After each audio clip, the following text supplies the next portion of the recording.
to show you guys something cool. If you guys are looking for a budget scope, this one's pretty sweet. I'm going to start with an overview of what we'll be doing and the setup and the tools you'll need. This is a cheap scope that I got off Temu, and you can get the same one on Amazon, I believe. I'll leave a link in the description in case you guys do want to check one of these out for yourself. But yeah, so you need this, or whatever you have.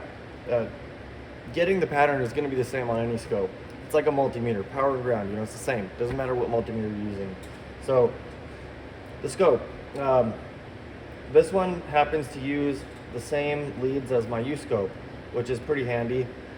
I mean, I'd prefer if it was like the full size BNC. I feel like these are kind of, they're like the mini BNCs, I guess, but they're just, they seem fragile to me. I don't much care for them, but anyways, is what it is. So you're gonna need your leads, power and ground. And this is an attenuator. So you want to use an attenuator anytime you're taking a primary of anything, a solenoid, ignition coil, injector. Otherwise it'll damage your scope. It's basically a resistor, and it'll bring that, peak, 400 volts down to 40, so it doesn't fry your scope. And like I said, this is a 10-to-1, and it's the one that came with my U-scope. I like it because it's just in line, and I don't know, it's just easy, quick. I just put it on there and I'm good to go. So this will be for the voltage pattern. Then you got your amp clamp. So you can get a wide variety of these.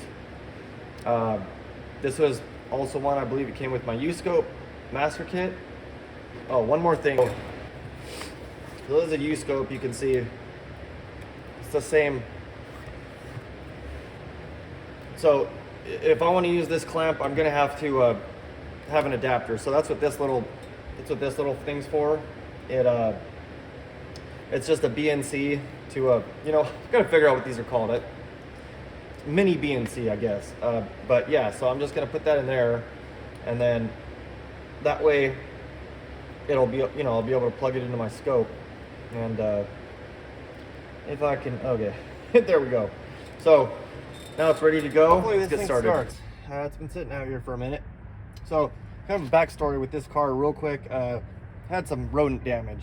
I actually had to rewire this injector harness. Yeah, this was just full of mouse shit. It was disgusting. First thing you want to do, and like I said, make sure that you have that attenuator on there, because if you don't have that attenuator on there, you run a big risk of frying your scope on any type of solenoid where the primary field collapses, goes into the secondary, and it creates a massive amount of voltage, and it will fry your scope.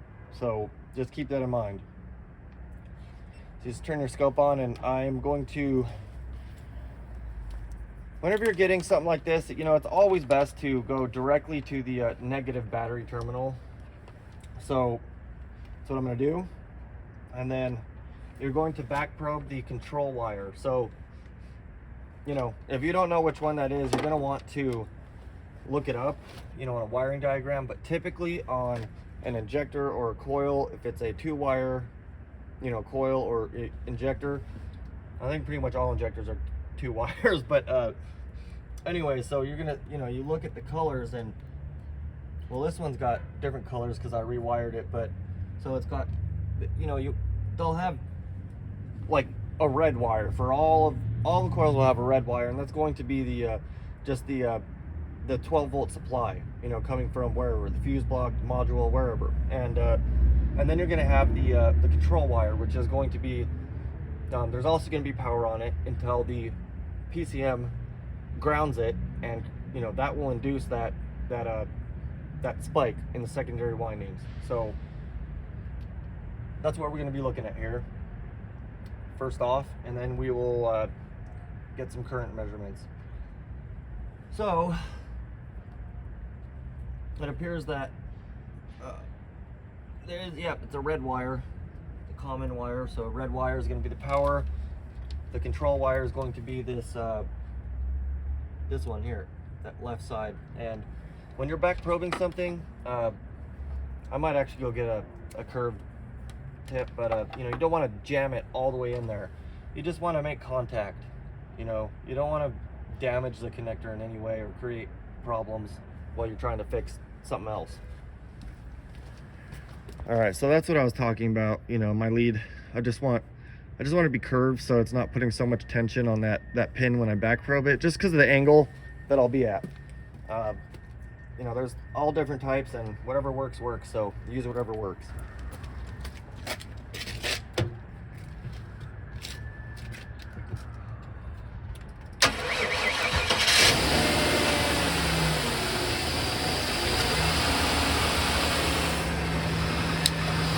Hopefully you guys can hear me. I got a mic right next to the camera, so I'm experimenting with it. I've never used a mic before, so this will be a first time for me. Remember, ground. You can get it on ground, and you can get that clamp on the actual terminal for the battery. That's ideal. Just, you know, you just get a cleaner pattern. You know, sometimes you can't get a pattern at all if you don't do that.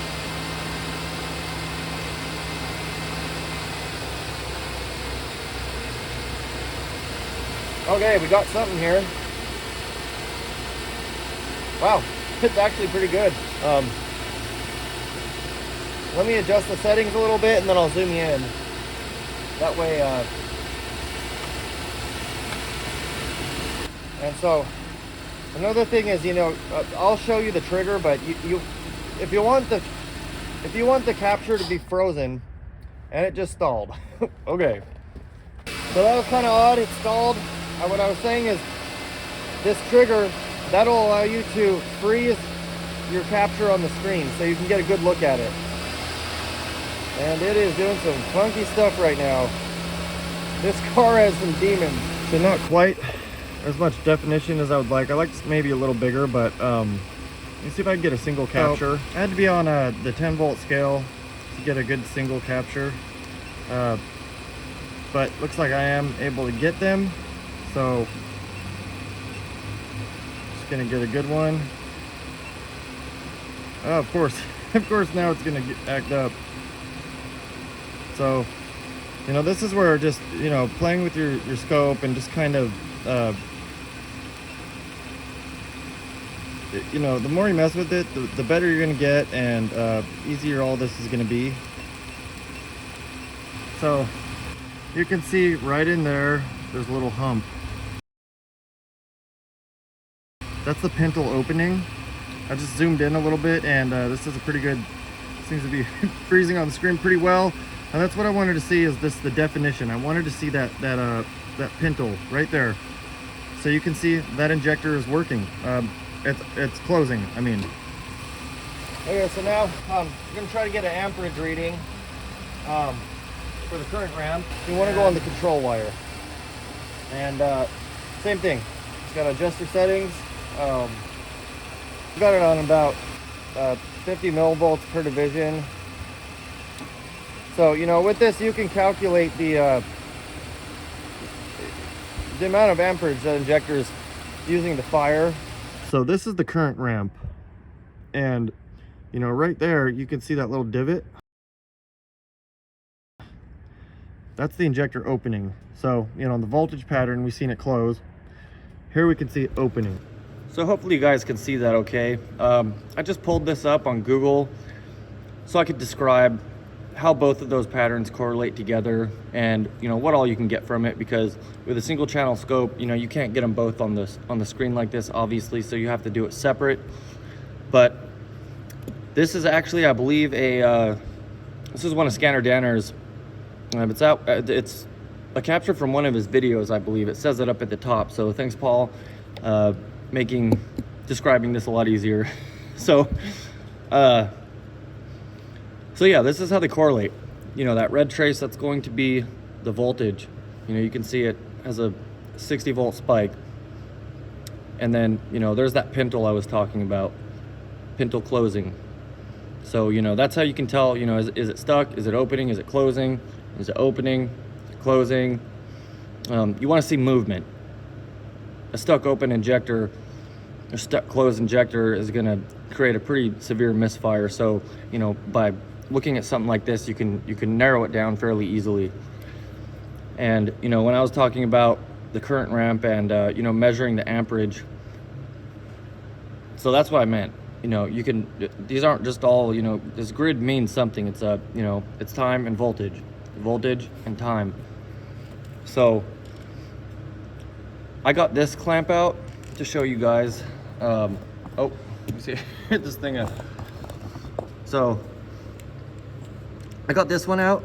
It's not the one I used in this video, but it's just, it'll be easier for me to describe because I like the way that the voltage is on here. So, you know, 1 millivolt, and you turn it on to the first click on, and you know, 1 millivolt is going to be 100 amps. The top one, 1 millivolt, 1 amp.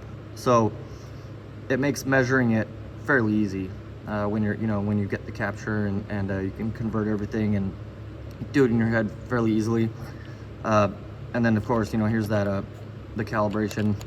You always want to calibrate your amp clamp. You know, you put it on the wire, calibrate it and leave it, don't touch it, or you're not getting an accurate measurement. So you guys can, you know, this is a great chart. Once again, thanks Paul. You know, if you guys want to, you know, take a screenshot of this, this would be great if you're trying to interpret waveforms. This is a great capture. So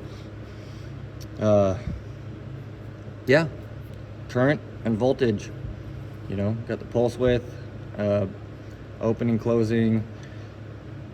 So there's a lot you can tell from these and a lot you can take away.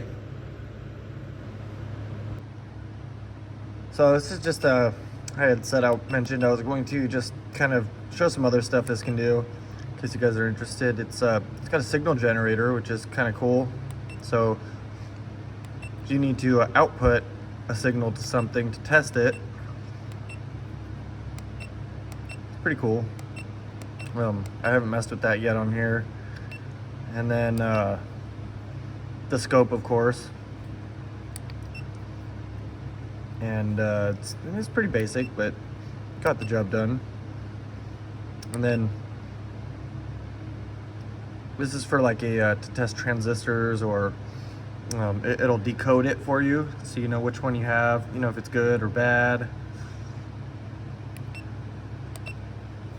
And then it has like the ohm meter, voltmeter,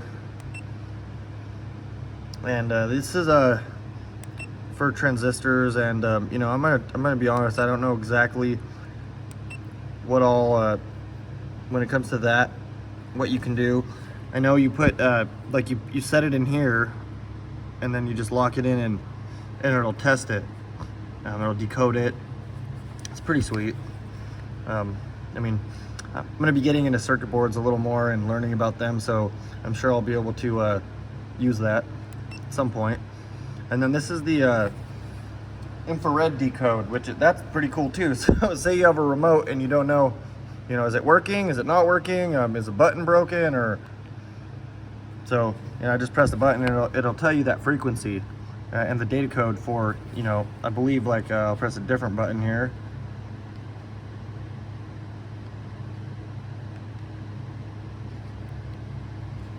Yeah, see the data code's different if you look. So that's why, you know, if you ever wonder why, you know, this doesn't work for your TV, well, it's because it's a different code, different frequency. So, and I think this is to calibrate transistors, or you know, once again, I'm not 100% sure on that, so don't quote me on that. But, you know, for like 40 bucks, I think it's like $46. I mean, you can't lose. It's a great tool, you know, if you just need a scope. So injector patterns, you know, I don't have much more to say about that. And honestly, I hope you guys enjoyed this one. You know, I started using a scope about a year ago, and you know, the amount of knowledge that I've acquired since then is phenomenal. It's just amazing, you know, everything you can get, all the data you can get from using a scope. So, you know, go out there, test, you know, buy something cheap like this if you don't have a scope. If you already have a scope, go out there and play with it, you know, get to know your tools, get to know the patterns, and you'll get better and better and better.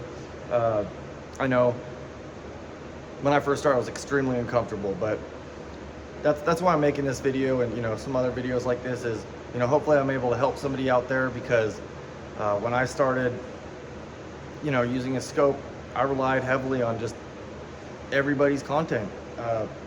You know, we use Scanner Danner's picture right there. Thanks, Paul. Thanks again. I can't tell you, I've probably watched almost every single one of his videos, and check his channel out. If you guys aren't aware of Scanner Danner, it's the man. Or Brandon Steckler, he's got some great classes. Just get out there and learn. You know, any knowledge you can acquire in a given day is going to be, you know, it's going to make you better off. It's going to excel your career. You know, why spend 3 hours tearing something apart when you can use your scope and get the same data in 5 minutes? So anyways, I hope you guys enjoyed this one. If you did, don't forget to like, subscribe, hit that bell. You know, let me know in the comments below if there's anything in particular you want to see, or if you have any questions. Maybe I skipped something, I didn't, you know, answer your questions. You know, let me know in the comments below. You know, and I'm always trying to think of, you know, new things to film, and sometimes it's hard. So, you know, give me some ideas, let me know. Anyways, see you guys next time. Thanks for watching.